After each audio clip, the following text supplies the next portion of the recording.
기독교 대한선교교회 해외선교위원회가 해외선교 40주년을 맞았습니다. 40주년을 기념해 열린 선교대회 소식 잠시 후 전합니다. 최근 일본의 도토리현은 육아 왕국을 선언하고 정부가 저출산 문제 해결에 적극 나서고 있습니다. 다양한 방법으로 꾸준히 진행되고 있는 저출산 대책이 교회에도 긍정적인 영향을 미치게 될지 일본 현지 연결에 들어봅니다. 최근 국민일보 문화재단에서 개최한 종교개혁 500주년 기념 국제포럼이 관심을 모았습니다. 오늘 이슈를 보는 장에서는 국민일보 문화재단 이사장이며 경동교회 원로이신 박종화 목사와 함께 현 시대에서 바라보는 종교개혁에 대해 알아봅니다.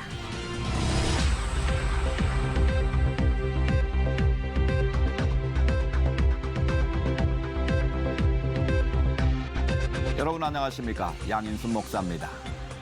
인양된 세월호의 모습을 보면서 우리 국민들의 한결같은 마음의 다짐은 다시는 이런 일이 일어나지 않아야겠다는 것이었습니다. 만에 하나 사고가 일어났다 해도 그것을 해결하는 과정이 어때야 한다는 교훈도 다시 한번 갖게 됐는데요. 정직과 신뢰의 사회를 만들어가기 위한 노력, 각자의 위치에서 약속을 지키는 일부터 시작했으면 좋겠습니다. 첫 순서로 교계 뉴스부터 전해드립니다. 기독교 대한선교교회 해외선교위원회가 해외선교 40주년을 기념하기 위한 선교대회 및 선교사대회를 개최했습니다. 이번 선교대회에서는 40년의 행보를 결산하고 앞으로의 도약을 모색했는데요. 김보림 기자가 전합니다. 말레이시아와 헝가리, 몽골 등 61개의 대형 국기가 예배당으로 들어오자 성도들의 박수가 쏟아집니다.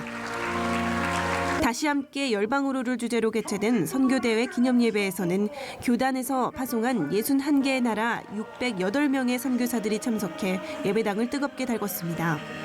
올해로 창립 110주년을 맞는 기독교 대한선교교회가 교단 선교 40주년을 기념하기 위해 이번 행사를 마련했습니다. 1981년 박희성, 김명순 선교사를 태국에 파송한 것을 시작으로 40년이 흐른 지금 총 72개의 나라 982명의 선교사를 파송한 기성은 앞으로 1000여 명의 정식 선교사를 파송할 것을 다짐했습니다. 희생 없이 선교는 없다를 주제로 말씀을 전한 기독교 대한선교교회 여성삼총회장은 교단 선교 40년 행보의 주된 역할로 희생을 강조하며 선교사들을 위로했습니다. 희생이 뒤따른 곳에 복음의 빛이 널리 전파되는 선교가 이루어지는 놀라운 역사가 있습니다. 스데반의 희생 하나 때문에 수많은 사람들이 그리스도 앞으로 돌아오는 놀라운 축복이 있었던 줄로 믿습니다. 해외선교위원회 한태수 위원장은 이번 선교대회는 지나온 40년의 시간을 결산하는 자리라며 현장에서 사역하는 선교사들의 의견이 반영되는 새로운 선교 정책을 만들 것이라고 전했습니다. 이번 선교 정책은 현장의 소리를 많이 반영해서 그들의 목소리를 들어 선교 정책에 많이 반영해서 새롭게 할 예정입니다. 4박 5일간의 일정으로 30일까지 충주와 경주 등에서 진행되는 이번 행사는 선교사들과 함께 선교 방향과 전략 등을 공유할 예정입니다. 선교사들은 교단에서 마련한 다양한 프로그램을 통해 쉼과 재충전의 시간을 가졌습니다. C채널 뉴스 김보림입니다. 이어서 그 밖의 교계 소식 전해드립니다. 기독교 한국침례회 총회와 경기도 침례교연합회가 구국기도회를 열고 나라와 민족을 위해 뜨겁게 기도했습니다. 기침총회 광역별 기도회의 일환으로 열린 이번 행사는 500여 명이 참여했으며 나라와 민족, 총회와 경기도를 위해 개교회의 부흥과 목회자들을 위해 특별 기도했습니다. 경치면 직전대표회장 반종원 목사는 성령께서 주시는 기도의 능력과 은혜로 근심과 미움이 가득한 이 땅의 치유와 회복을 위해 부르짖자고 설교했습니다. 제4회 대한예수교장로회 통합 예비역 군종 목사 및 군선교 정책 세미나가 한국기독교연합회관에서 열렸습니다. 이날 행사에는 예비역 군종 목사와 현역 군종 목사, 총회 군경 교정 선교부 등 100여 명이 참석했습니다. 부총회장 최기양 목사가 하나님께 시선을 집중하고 하나님 말씀에 절대 순종해야 한다고 설교했습니다. 이어서 군선교 동향과 여성 군종 목사 현황 등을 주제로 한 군선교 정책 토의가 진행됐습니다. 한국교회연구원이 참여와 변혁을 통한 희망으로를 주제로 한국교회개혁 구사선언에 대한 기자회견을 개최했습니다.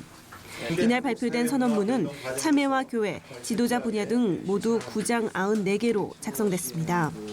한국교회의 문제점과 실천개혁 과제를 제시한 선언문에서는 제1장 회개의 조항을 통해 그리스도의 제자로서 합당한 윤리적 삶을 살지 못한 것에 대한 회개를 촉구했습니다. 한국교회연구원은 각 교단의 여러 의견을 모아 오는 10월 31일 최종 선언문을 발표할 계획이라고 전했습니다.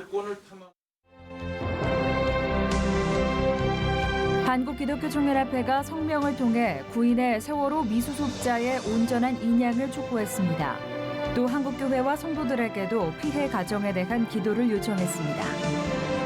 미랄복지재단이 가족과 함께하는 라이팅 칠드런 나눔 교육을 개최했습니다.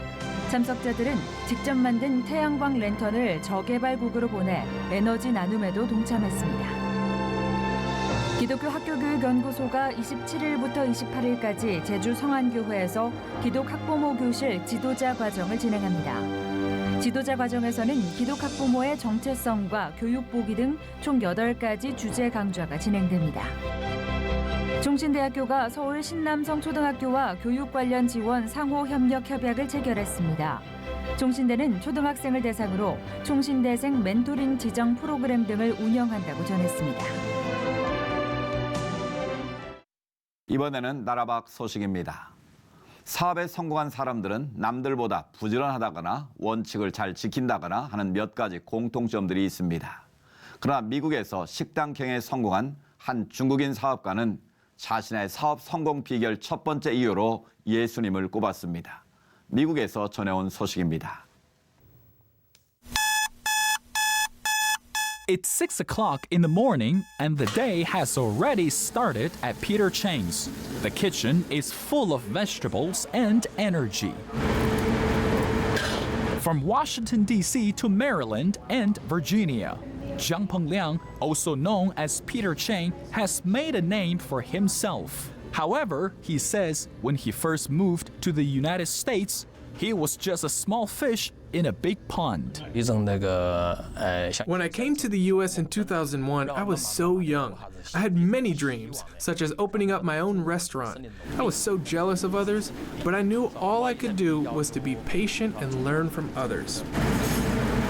Hardworking, Chang constantly practiced his skills and learned from leading chefs in the field. He loved cooking. I always look for chances to become better in cooking. This is all I know. In order to make a living and improve my life in the United States, I needed to push myself harder. That's the Chinese spirit. For Chang, cooking is an art form. In 2011, he successfully opened up his first restaurant. He named it Peter Chang. And the quality of food and service are the core of his business. Meanwhile, he constantly creates new authentic Chinese dishes to attract more customers. Peter Chang's business was so popular, even a former Chinese president paid a visit to his restaurant. In 2016, he was nominated for the James Beard Foundation Best Chef Award. Today, Chang has more than 10 restaurants where customers are offered more than just food. I have been a chef for 30 years. I want to introduce Chinese culture too. Food is the best way to do so. When people come to my restaurant, I want them to feel welcomed. They're like my family members, and I hope they appreciate our efforts. Peter Chang today is a very successful restaurant business owner. Also, he is a man of faith. When asked about his faith journey, he is very grateful about what the Bible and the church have taught him. I am always touched by what the church taught me, especially on gratefulness. I am still learning and searching by reading the Bible. The words of Jesus guide my life. As a sinner, I need to obey and be humble. Chang tries to teach his employees the same principle. The scriptures are very important to him. Chang is such a good man. He is very honest and patient in teaching us many useful things. He never allows us to forget the importance of being grateful. I love to work with him. Peter Chang is in the process of opening up more restaurants in other states. First is New York. He wants more and more Americans to fall in love with Chinese food and Chinese culture. More importantly, he believes the Lord will continue to guide him to greater success. Meng-Fei Lee, CBN News. 다음 소식입니다. 우리나라도 저출산이 사회적 문제지만 일본은 우리보다 먼저 이 문제에 직면해 있었는데요. 일본에서 인구가 가장 적은 도토리현은 최근 육아 왕국을 선언하고 각종 저출산 대책을 내놓고 있다고 합니다. 관련 소식 일본 현지 연결해서 자세히 알아봅니다. 이준현 선교사님 전화 연결됐습니다. 선교사님 안녕하십니까? 네, 안녕하세요. 일본 이준현 선교사입니다. 네, 반갑습니다. 앞서 말씀드린 대로 일본도 저출산 문제 해결을 위해 다각적인 노력을 기울이고 있는 것 같은데 일본 상황 어떻습니까? 네, 일본은 출산율이 1.57까지 떨어진 1989년 이른바 1.57 쇼크라 불릴 정도로 전 사회가 충격을 받은 뒤 1990년대부터 일찌감치 저출산 대책을 시작했습니다. 네. 보육 지원 중심의 엔젤 플랜을 시작으로 일과 가정 양립 정책인 신엔젤 플랜을 시행했으나 출산율이 1.29까지 떨어졌습니다. 그래서 새롭게 시작된 자녀 육아 응원 플랜, 자녀 육아 비전 플랜을 꾸준히 추진하므로 1.42까지 조금씩 출산율이 상승하고 있는 상황입니다. 그렇군요. 아베 정부는 2015년부터 인구 1억 명 유지 프로젝트인 1억 총활약 플랜이라는 저출산 대책을 내놓고 시행하고 있는 상황으로 2016년 일본의 출산율은 1.46으로 22년 만에 최고치를 달성한 상황입니다. 저출산은 국가적으로도 매우 심각한 문제가 아닐 수 없습니다. 국가의 미래가 달려있기 때문인데요. 일본에서도 저출산과 관련된 문제가 교회도 예외는 아닐 겁니다. 어떻습니까, 선교사님? 네, 저출산의 문제는 교회도 큰 영향을 미치고 있습니다. 저출산은 곧 고령화와도 직접적인 연관이 있는데 네. 일본의 주일 예배 출석자의 평균 연령이 60세를 넘기는 교회가 대다수입니다. 네.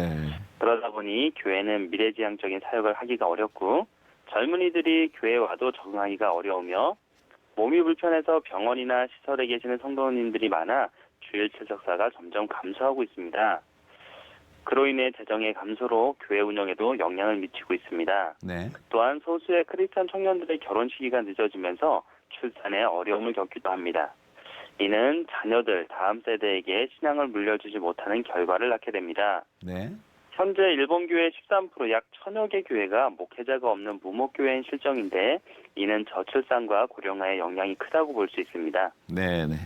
앞서 도토리현 이야기도 했습니다만 각종 대책들이 마련되고 국가적인 노력도 진행될 것 같은데요. 어떤 노력들이 이루어지고 있는지 궁금합니다. 구체적으로 좀 소개해 주시죠.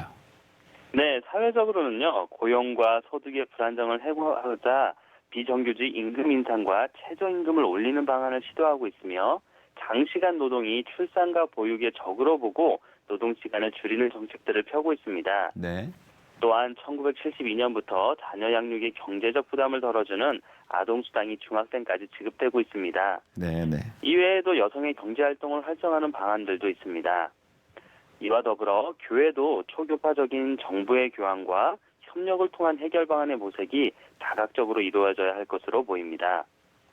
또한 저출산과 더불어 고령화, 경제적인 격차, 자살, 고독 등 다양한 일본의 사회적 문제들을 일본 교회와 성도들이 함께 아파하고 고민하며 이것이 복음 전도의 통로로 쓰일 때 귀하게 쓰임받기를 위해 기도해 주시면 감사하겠습니다. 네, 선교사님 말씀이 한국 교회에도 그대로 적용되고 있는 상황인데요. 말씀해 주신 대로 다음 세대를 위해 할 수 있는 최선의 노력을 기울여야겠습니다. 선교사님 오늘 말씀 감사합니다. 네, 감사합니다.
최근 종교개혁 500주년 기념 행사들이 연이어 진행되고 있습니다. 그중에 국민일보와 국민일보 문화재단에서 마련했던 포럼이 눈에 띄는데요. 오늘 이슈를 보는 창에서는 이와 관련된 내용 경동교회 원로 목사이시고 국민일보 문화재단 이사장이신 박종환 목사님 모시고 말씀 나눠보겠습니다. 목사님 안녕하십니까? 예, 안녕하세요. 예. 예, 반갑습니다. 이번 달에 매우 뜻깊은 자리였다고 생각이 되는데요. 종교개혁 500주년 기념 국제 포럼 관심이 참 높았던 것 같은데 예, 어떻습니까? 고맙습니다. 많은 분들이 참석해서 고맙고요. 네. 특히 국제 포럼을 하고 해서 주제 강사를 독일에서 모셨고요. 네. 루터 태어난 나라에서 모셨고, 그리고 우리나라의 이제 각계각층의 교회 지도자분들이 한국과 종교개혁을 발제했고요. 그래서 네. 아주 재밌는 하루 보냈어요. 네. 네. 국내외적으로 그렇죠. 많은 분들이 참여를 하셨군요. 굉장히 다양한 내용들이 논의가 됐던 것 같은데 그 내용 좀 소개해 주시죠. 종교개혁을 우리도 하고 싶은데 기념을 종교개혁의 본류가 뭐고 유럽과 세계에서 어떻게 발전됐고 한 얘기를 우리한테 전해주면 네. 우리 나름대로 같이 합해서 우리 나름의 종교개혁 얘기를 하겠다. 그래서 강사를 그렇게 초청했고요. 다만 한국 교회에 관한 강의는 학자와 목회자 관심 있는 분들 다 모여서 강의도 하고 토론했던 거죠. 예. 네. 사실 종교개혁 500주년을 맞이해서 우리가 가장 중요하게 여겨야 될 부분이 있다면 그 종교개혁 정신을 우리가 바로 깨닫고 그렇죠. 예. 또 그것을 오늘 우리의 현실에 비추어서 새로운 비언혁과 또 비전을 보는 것 아니겠습니까? 그렇죠. 종교개혁이 나오고 나서 세계가 바뀌었어요. 예. 종교개혁 이전을 우리가 중세기라고 합니다. 종교개혁 이후를 근대라고 그래요. 그렇습니다. 고대, 중세, 근대가 있으면 근대가 탄생한 것이 종교개혁이고 중세가 끝난 것이 종교개혁입니다. 네. 마치 교회 개혁과 세계 역사 개혁이 맞물려 있어요. 역사의 분기점이군요. 독일 정부가 민관이 합쳐가지고 종교개혁 500주년 행사를 같이 합니다. 네. 그게 뭐냐니까 종교 때문이 아니라 독일 어학이 새로 나왔죠. 네. 근대화가 됐죠. 사상이 바꿔졌죠. 독일 민족이 독립이 됐죠. 이런 여러 가지를 보니까 종교개혁이 엄청난 역할을 했다. 그래서 이거는요, 그냥 개신교 500주년이 아니고 세계가 바뀐 데 대한 500주년 기념. 네. 또 신교가 합동을 하는 500주년. 또 독일이라는 나라 겸해서 전 세계 새로운 문명이 싹트기 시작했다는 500주년. 네. 이 얘기가 이번에 주제 강연에서 아주 잘 흘러나와서요. 네. 고마운 관점이라고 생각했어요. 종교개혁을 바라는 새로운 패러다임이 열린 거군요. 이번에. 그렇죠. 열렸죠. 예. 예. 개혁이란 말 우리가 정말 많이 하고 있지 않습니까? 예, 예. 너무 많이 하다 보니까 좀 식상한 단어처럼 들리기도 하는데요. 정말 우리가 개혁이란 말을 많이 하는 만큼 우리의 삶 속에서 이 사회나 교회 가운데 개혁이 정말 이루어지고 있는가? 이거 좀 별개인 것 같아요. 맞아요. 그래서 이번 포럼에서 한국교회의 현주소를 냉철하게 되돌아보는 그런 시간도 있었던 것 같은데 맞아요. 좀 말씀해 토론도 주시죠. 있었고요. 지금 종교개혁 그러니까 꼭 드리는 말씀은 개혁이었지 네. 혁명은 아니었습니다. 예. 그러니까 그 말은 있는 그대로 교회를 놓고 교회가 해야 할 내적 개혁, 유적 개혁을 같이 하자는 거였고요. 예. 그럼 왜 개혁할 거냐 하면 교회는 세상의 소금이다. 네. 소금 역할을 못하면 교회의 존재 가치가 없다. 따라서 현 시대에 있어서 세상을 녹이고 썩지 않게 할 소금 역할을 하도록 교회 자체를 바꾸자. 네. 그게 일반적인 얘기지만 중요한 얘기고요. 그러니까 그런 뜻에서 보면 교회가 잘 가다가 실족하면요 소금 역할을 안 합니다. 자기 혼자 살려고 그래요. 네. 그래서 소금 역할을 계속해서 하기로 그것을 첫째 계획이라 한다. 두 번째는 성경 말씀 있는 대로 네. 교회는 세상을 비추는 빛이다. 모범적으로 빛된 생활을 해야 된다. 그렇잖아요. 네. 헌신하고 또 하나는 모범적으로 살고 이 두 가지가 같이 있느냐. 없을 때는 계속해서 소금으로 빛으로 가야 된다. 그게 아마 오후에 어쨌든 그날 오후에 한국교회 토론을 하면서 가장 중심적인 테마였다고 생각을 합니다. 예. 소금이 되자 빛이 되자. 500년도 그랬고 500년 후도 그렇다. 그럼 앞으로도 계속 그렇시다. 그럼 개혁이 뭐냐? 개혁은 1회로 끝나는 게 아니고 500년 전에 끝난 게 아니고 지금도 계속된다. 네. 그래서 계속되는 개혁. 뭐 개혁은 끊임없이 되는 끊임없나? 네, 네. 개혁의 근본 정신 아니겠습니까? 맞습니다. 네. 네. 그런데 이제 우리가 계속 개혁을 통해서 미래를 보고 가야 되지 않겠습니까? 한국 교회의 바람직한 미래상 어떻게 보시는지. 그러니까 한국 사회가 지금 너무 갈라져 있습니다. 예. 이 갈라진 한국 사회를 하나로 화해시키는 역할을 교회가 해야 된다. 저는 그걸 소금이라고 생각해요. 네. 남과 북이 갈라졌으니까 갈라진 두 나라를 한 민족으로 한 나라로 통합시키는 통일을 위해서 교회가 열심히 하자. 네. 이게 남과 북의 화해입니다. 또 하나는 하나님과 화해죠. 그렇게 해서 하나님의 뜻을 따라서 온 백성이 살게 하는 기독교 본래의 선교 사명을 다하자. 네.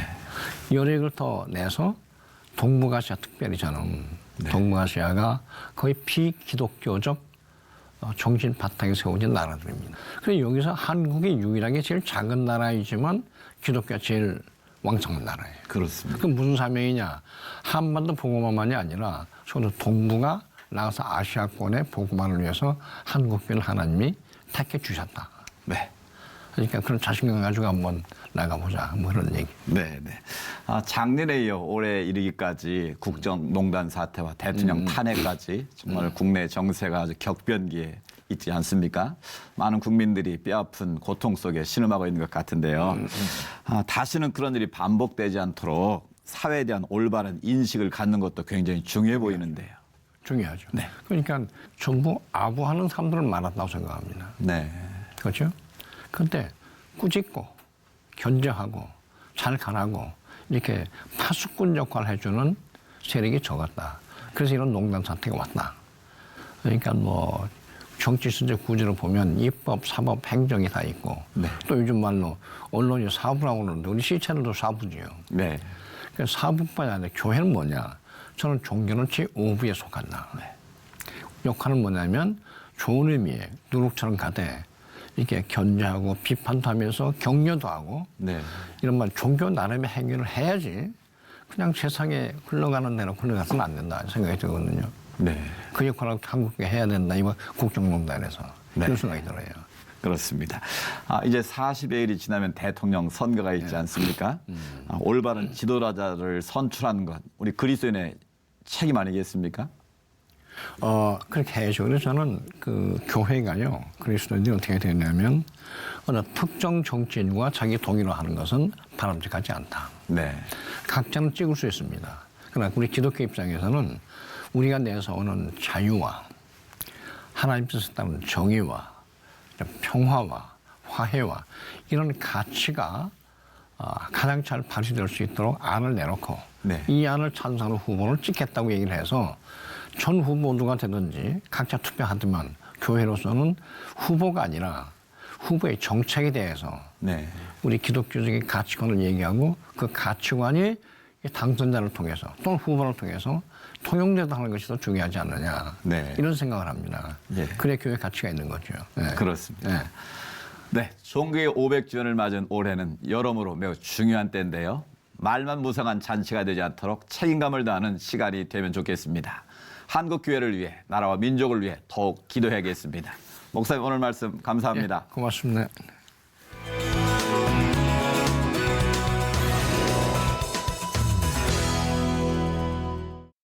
이번 주부터 다음 주까지가 각 당의 대선 주자들에게는 본선 진출을 가늠하는 매우 중요한 시기가 될 겁니다. 유권자인 우리들도 관심을 갖고 정책과 공약들을 꼼꼼히 따져보면서 지켜봐야겠습니다. 시철 매거진 굿데이는 여러분이 직접 참여하실 수 있는 방송입니다. 아래 전화번호와 이메일로 언제든지 연락 주시기 바라고요. 인터넷을 통해서도 다시 보실 수 있습니다. 오늘 순서는 여기까지입니다. 시청해주신 여러분 고맙습니다.